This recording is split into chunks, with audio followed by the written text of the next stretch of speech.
Imagine meeting the one person you've been brainwashed your entire life to hate. That was the exact reality for a traveler arriving in Medina centuries ago.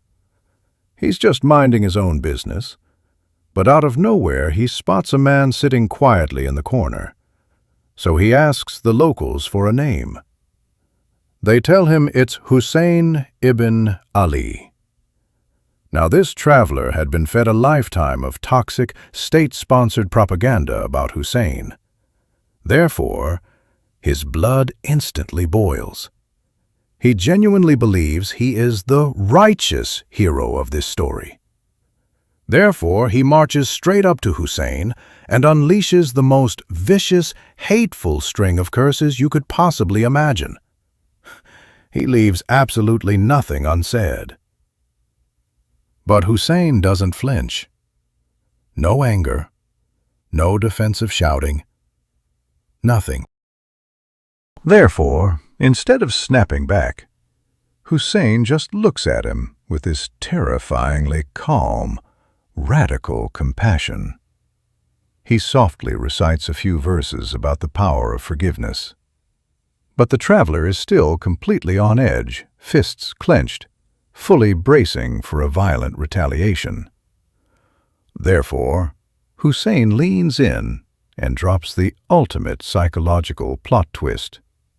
He says, "You're from Syria, aren't you? I know exactly why you're so angry, and I know who put those ideas in your head."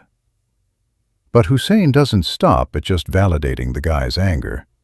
He takes it one step further. "You're a stranger in my city. Therefore, if you need money, it's yours. If you need clothes, take them. We will literally host you in our own home tonight." The traveler's brain completely short-circuits. He was locked and loaded for a street fight. But he was entirely defenseless against extreme empathy. Therefore, his entire distorted worldview shatters in a matter of seconds, leaving him so painfully embarrassed that he later confessed he wished the earth had literally opened up and swallowed him whole.